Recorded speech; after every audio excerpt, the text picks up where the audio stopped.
After the massive success of the Blair Witch Project, found footage and mockumentary horror movies became a staple of 2000's low-budget horror, though few of its copycats managed to capture the Blair Witch's magical realism. Welcome to our discussion of Joel Anderson's Lake Mungo, a movie with an elusive origin story that is so masterfully crafted that if you didn't know any better, you would assume it is a real documentary. This movie is best enjoyed blind. If you have not seen it, I urge you to turn this video off at this moment and just go watch it.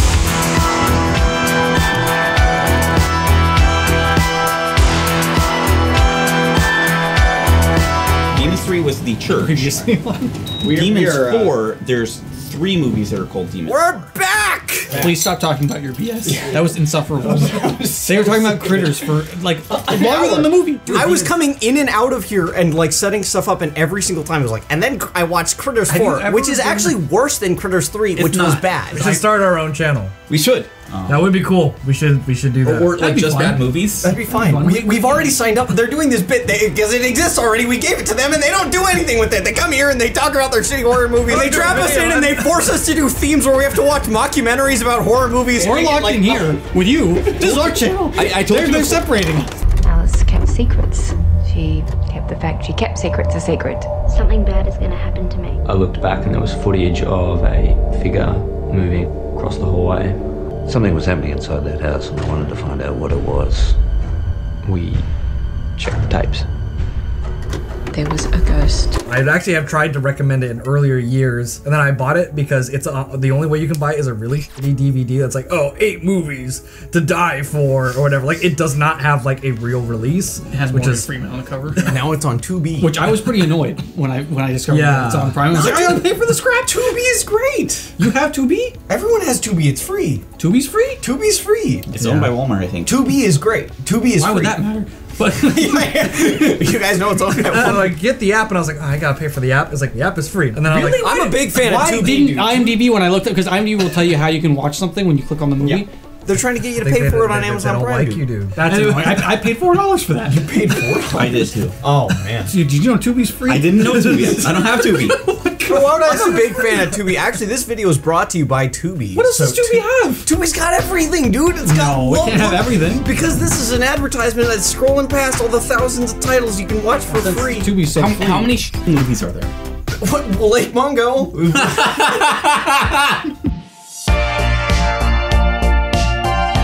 I'd already seen it previously, and I remember being like, "Oh, this is a pretty cool movie." Kevin likes it a lot. I don't like it as much, but it's like got some cool stuff in it, and I think it's like pretty interesting so far. So a rewatch will be good, and I'll like notice like new things with it probably, because there was a bunch of details like throughout that like oh, you got to go back and see that detailed stuff. And something I noticed this time around is that I don't like it.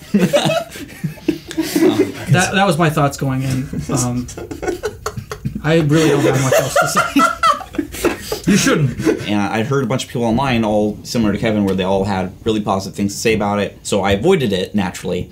I knew it was a documentary, and that's basically all I knew going in. I think doing this theme has taught me that I think that I just hate the genre, like wholeheartedly. Because even going into this movie, when Kevin had initially pitched it, a lot of the movies in this genre fall on the like, you need to believe it's true for it to be scary.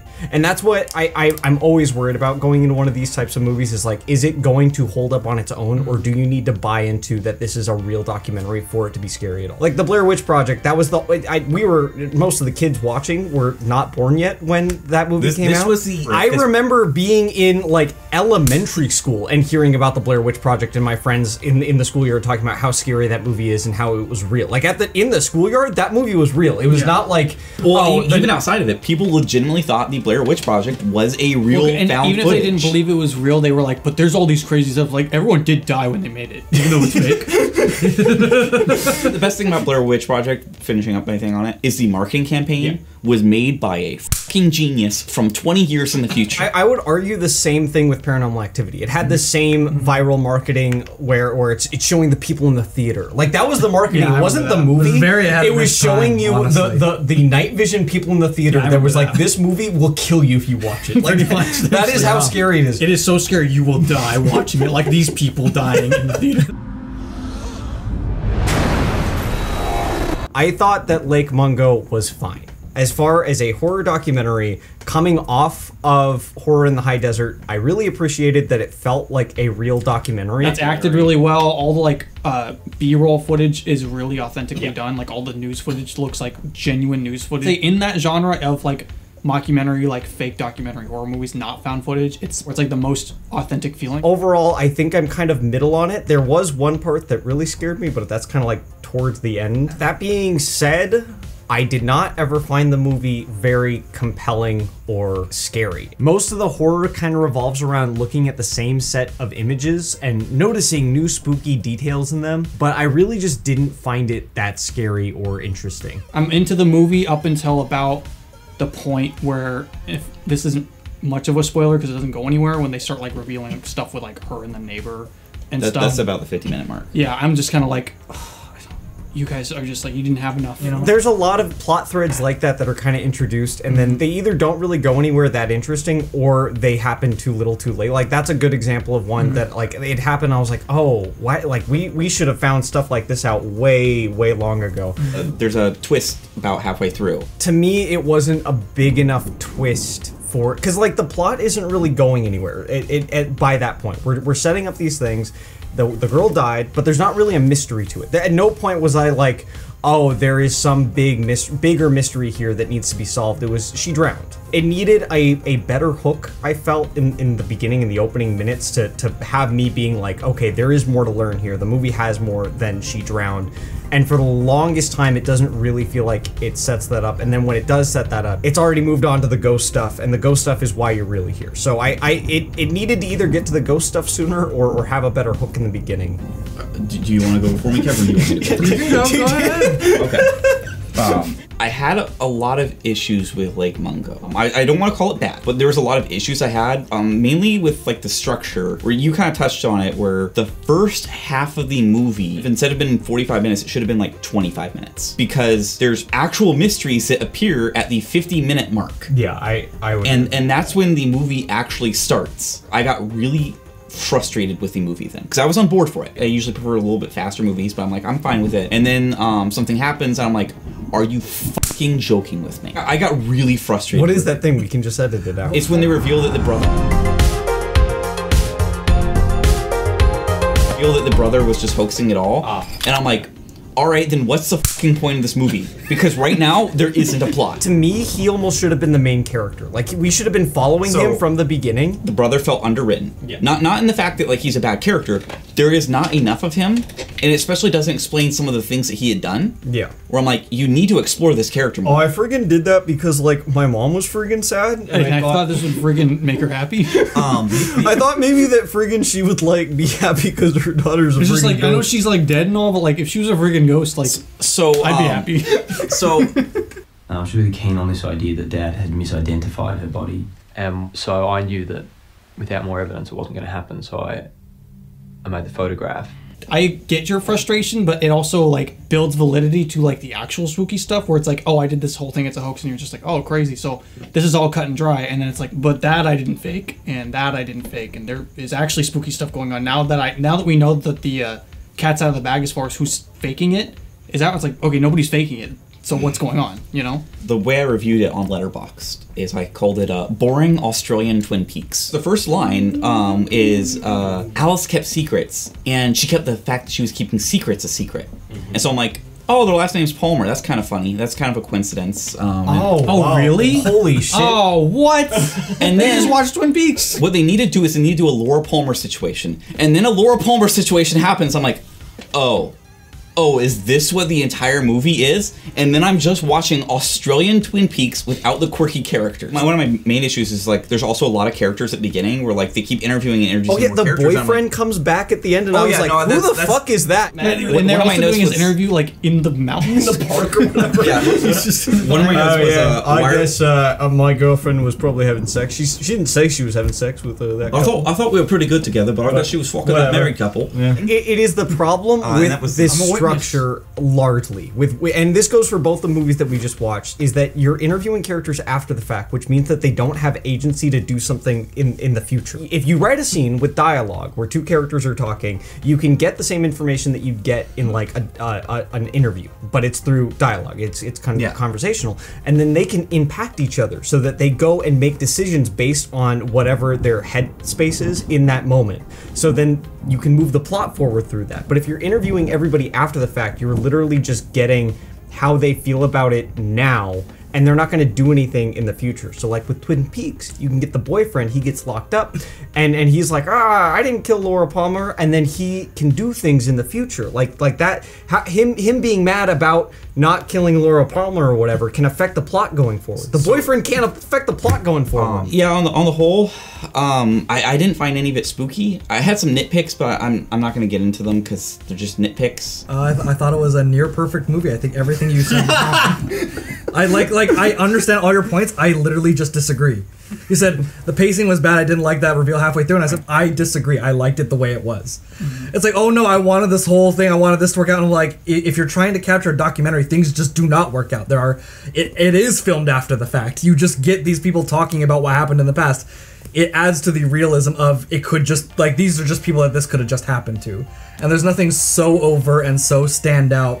Spooky wise, everything is just very downplayed and subtle, as if like a real documentary would, because the documentary doesn't have footage of real scary things. Yeah, it is like intrinsically like as legitimate as a documentary as you can make. This movie might have done it the best out of all the movies that we've watched and out of all the movies that we will watch, and I think it still misses the mark. Like, I think this movie would have been better if it wasn't a documentary. My issue's not with the pacing. As I said, I was fine with it, where I'm like, it's slow. Yeah, it's not boring. You don't like that it takes a huge step back after it. Yeah, that's the part that I got very frustrated on. That's where I would disagree. I think the beginning especially is, for me, lacked like a hook. Like, I was not interested for the longest time. I think if they introduced one of those elements, like he was faking it, or she was in a three-way type situation, if one of those things had happened sooner, then I think it would have been more interesting. But and I think they also should have made her more Laura Palmer-y, where it's like, oh, she was also doing drugs. Oh, she was, doing this other stuff. It's not just like, oh, she got into a threesome with the married couple. I think that a little bit of risen stakes could have helped.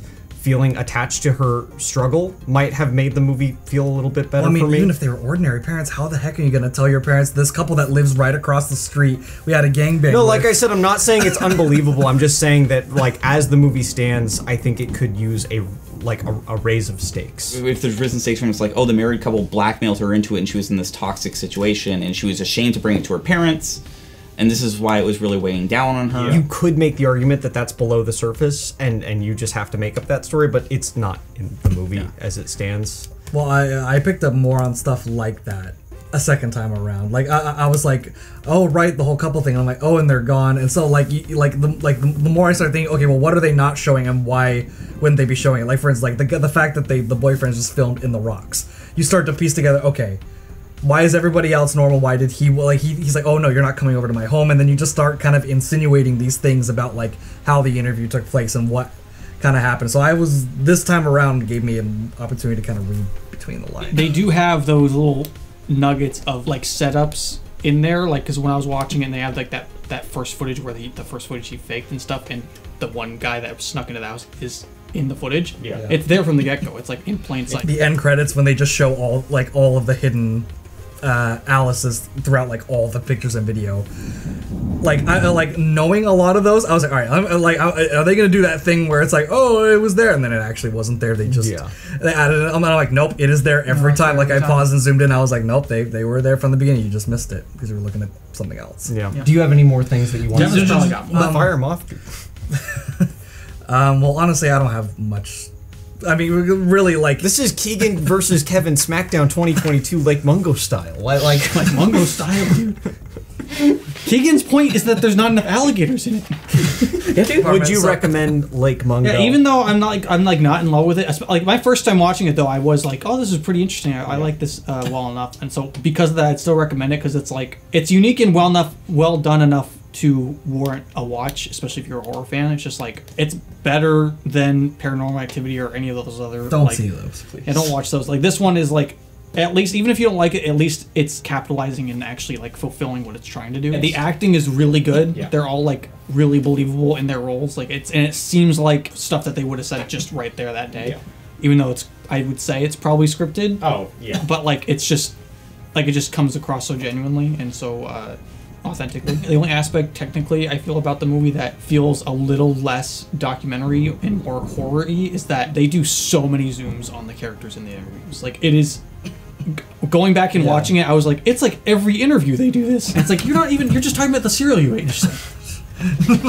Cereal they ate, dude. Like, you know what I mean? Like it's like there's emphasis with them. Almost, it is a ton of zooms in on the character. Like, what is this? An Uncle Mikki video? I personally didn't enjoy it. I could see why other people could enjoy it. It's not a bad movie. As you said, the acting is well done. The one twist really removed a lot of my enjoyment. Personally, I found on the scale between slow and boring, for me, it was on the boring side. It's just teetered onto that. Yeah. Initially, I was like, okay, it's fine, it's slow. And then it slowly over the course of the movie teetered onto the boring side. If you like horror movies and, you know, there's no other reason to be watching this little video. If you're trying to follow along with the Uncle Mikki Spooky of the Weeks. Yeah. You'll probably enjoy it or you'll get something out of it. So tentative recommendation. Well, I recommended it, so I recommended it. If you're like, have a weird thing about like being scared of like by horror movies, like jump scares and stuff like that, but you kind of want to watch something spooky, this is more on the digestible side of scary because it's in this documentary format. It's eerie and it gives you that without having if you're just into horror, I would totally recommend it. I think I'm just kind of lukewarm on the movie, and I think I'm finding I just don't really like this subgenre of horror movies in general. All my complaints are just complaints that I have. I don't think that they're like everyone would agree with them. I really liked the spooky moments in the movie. I'm calling it the spooky moment because I can't imagine any other moment in the movie being spooky. I mean, it's the spookiest moment of the movie. I mean, I know what you're talking about. Yeah, it's my first time around, I didn't like the ending that much. My second time around, I liked the ending way more than I liked it before. Weird. Because this time around, just kind of like watching the entire thing and kind of knowing where it's going, I'm just kind of like, okay, it's not just like spooky ghosts. It's like it's something more than that, and they're not explaining it, and they don't really know, but it's something more than just that. Yeah, it's like she didn't see a ghost; she saw it herself. She sees that and she immediately buries her phone, and it's so horrifying that she doesn't tell anybody, and that's what she was keeping a secret. I liked all that. The ending's good. I'm gonna disagree with all of you. I thought the ending was very frustrating. This might be the most divisive spooky movie in years. I don't think a single one of us agrees with the other one. 45 minutes in, we get the reveal that the brother was hoaxing a lot of the footage of Alice appearing and stuff. Yeah. And I was like, "Are you fucking joking? It's 45 minutes in." I looked at the timer. It's 45 minutes in, and I'm like, "So what do we got?" Yeah. There's no mystery. You need to turn this into a Laura Palmer situation, which they immediately do. And I'm like, "We're 50 minutes in, and now you're just copying Twin Peaks. Give me some fucking break." And cut back to his note earlier that it should be more like Twin Peaks. Yeah, if you're gonna do it, like, don't be a bitch about it and go full in. Or be a bitch and don't use any of it. I think Keegan's issue is not that it is Twin Peaks, is that it's revealed that it's Twin Peaks 45 minutes in, and Keegan, I think what you're saying is that essentially it's trying to be like, it's not Twin Peaks. And the movie should have just been like, it's Twin Peaks in the beginning, and then it should have been like, I am doing Twin Peaks the documentary, and I've been like, okay. Said it's 45, 50 minutes in, then I'm like, we're doing Twin Peaks documentary, but we're not really. And I'm like, yes, you are. Two parts in particular, which is, I don't want to say found footage, but hand footage. There's one of that couple at the lake where they're doing their hand camera, and it reveals the brother was in the jacket. That reveal was so. I'm with you on that because it's like basically a comedy moment where it's just like, yeah, and we realized that it was actually the brother in the jacket, and then it just cuts him. Yeah, I was friggin' being the jacket. And I noticed both of them. I noticed the guy taking a picture of me and that couple taking a video of me. It was physically nauseating for me, and I'm just like, this is fucking irritating. So it actually got me frustrated again. Kevin, I have a question. Why does the brother hoax it? Like, what is the reason? You've seen it twice. It's the exact reason we described it. No, but like, we're making fun of it. I want to hear a good faith explanation of it. His mom is in complete denial about the whole situation, like consistently. Because he literally says, I did it so that they would dig up the body again so my mom would see it. Well, no, not so the mom would see it, but so we would get the DNA testing to prove it to my mom. Like, he needed to either hear that it is or hear that it isn't, because she would not have any reason to push it anyway, but she had constant doubts when he looked at the body and she didn't. I think it needed one like home camera footage of her freaking out and being like, we need to, like, I don't believe and it. I think if they would have just set up what the brother, what the son/brother character was doing, instead of just it being like, here's a bunch of spooky stuff, and he was like, I friggin' faked it. You know, if it was like, so that's when I started doing this thing. And they don't have to reveal what he's doing yet, but if he's like saying, I did this thing consciously, and it was a bad thing I should have done. That's because you and we want something different out of a movie like this. We want the characters. Yes, we want characters. Yeah. But what the movie thinks that you want is to be scared, and so it's introducing scary things that you're gonna be scared by. That is what their goal is. With like, that's why they show you spooky thing, and then they don't reveal it because because if they did it like that and they had it be a character thing, it would be more interesting, but it would be less spooky. One of the main reasons because they had the cell phone footage, and so like they're like, oh yeah, we gave the family the cell phone footage from our party when we were at Lake Mungo, and I was her boyfriend. Yeah, I didn't friggin' give it to them because, like, at first I just thought, why would they need that? But then, friggin' later, I did.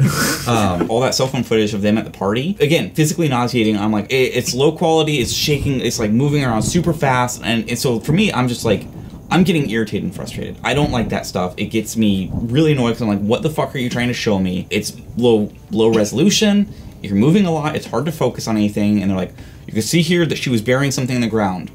I'm like, okay. And then they get the cell phone footage from her, and I'm like, why is Alice filming this at night? She's not at the party, she's walking away from the party, so she's not filming the party. Why is her phone camera on? And so I'm asking myself this question, then the Bagul, her future Bagul comes at her, and I'm like, okay. I'm just irritated. See, I'm not scared. I think it goes to the double-edged sword of this movie, and that is its believability. It looked like phone footage from 2008. I won't disagree with that. My issue is just phone footage from 2008 looks like ass. Why she's doing it, my thought was, I don't know if they did this as effectively as they could, but my assumption was she had other reasons to go out there, like maybe she heard something or saw something, and that's why she went and you know, saw the Bagul. Is that set up? No. I'm pulling that out of my assumptions of what is happening. Realistic, if that happened in real life, nobody would really know. I guess because you wouldn't be recording when it happened. I guess that's what I'm getting at. So it's like, it's one of those things where it's like, if it was more perfect, I think we'd be sitting here and being like, that would never happen in a real documentary. It's funny how I wouldn't give a shit because I would have enjoyed myself. This format of movie sucks. I'm not going to disagree with you too much. And this is your fault, Keegan. The actual origin of what the term doppelganger comes from, the myth of it, is that you only see an exact duplicate of yourself if you're going to die soon. It's like if you saw your exact self walking around, they just look at you weird and they walk away, you'd be like, is the world ending? Like what the fuck, right? I like the idea of the ending because I was really bored by everything after that, because for me it moved away from what I was interested in, which is that concept of like you see yourself and then you die. I wanted to see more. Like I wish it wasn't a documentary because I wish that we could have more with her and like see how she reacted to it more thoroughly. What if, I don't know if this is better. What if we see the cell phone footage early? It's like, but like 30-minute mark, we see it. We have not revealed her body yet. Until the end, they fish out her body from the river. I wonder what that would be. That would have been more interesting because at the end, a lot more interesting. Because at the end they're like, the whole time they're like, what is that figure? Like because they're just like, it looks like her. Looks kind of like her, but not really. Is that her friends playing a prank on her? Like, what is going on? And then it's like, that's exactly her dead body. Yeah, she saw her dead body, and that's why she started doing all this crazy stuff. The thing you would lose though is that when I saw the Bagul at the end, I was like immediately hit me. I was like, that is her dead. Holy God! Like it hit me in that moment. And the fact that happens. What if you get that same feeling when they fish her body out though at the end? Well, that's the thing. I wouldn't say that's better. I'd say you win some, you lose some. Another thing that like really simple that I think could have made the whole mystery a little bit more interesting is if there wasn't a conclusive cause of death. Everyone assumes it's drowning because they find her body in a lake, and it's just like, oh no, like she had tons of oxygen in her lungs. Yeah, if there was something like that where it's like inconclusive how she died, like it could have been strangulation. It could maybe she has a broken bone, and it's like she wouldn't have gotten that. I could see it being really difficult to actually make that line work and not be stupid and funny. Yeah. Or you just see it like they fish her out of a river and they're just like, we have no idea how she died. Well, no, I think blue and black. I don't think it's that complicated. You just have an interview with the town coroner, or after they fish her body out, they do an autopsy. Maybe they don't do an autopsy at first, and then they fish her body out, and then after they do an autopsy, they realize, oh, it wasn't as simple as she drowned. She died before her lungs filled up with water. Something like that. Like she's died, and then that was what caused her to fall into the water. Yeah. You can see actually inside her lungs. Well, she had a heart attack, and you're like, why did she have a heart attack? At 16. At 16, that would have creeped me out. Because as it stood, when I was watching the movie, I think the reason I was so bored for a lot of it is I was just like, she drowned. Like that, it's unfortunate, but if you actually look at drowning statistics, they're a lot higher than you would assume they are. So to me, it was like, shit, it's a pretty normal death, and she died. There isn't really a whole lot of mystery besides that, other than there's a ghost and it could be her. Yeah. That's not really a mystery. Well, it's not really. You know what I mean? Like, it's not. Oh, we gotta figure out what it is. It's like, I don't know. It's like it's not. You know what I mean? It's just. If you say it should go for that, it's like I don't. It's not trying to go for that. I don't think. This movie unfortunately has a message, which I.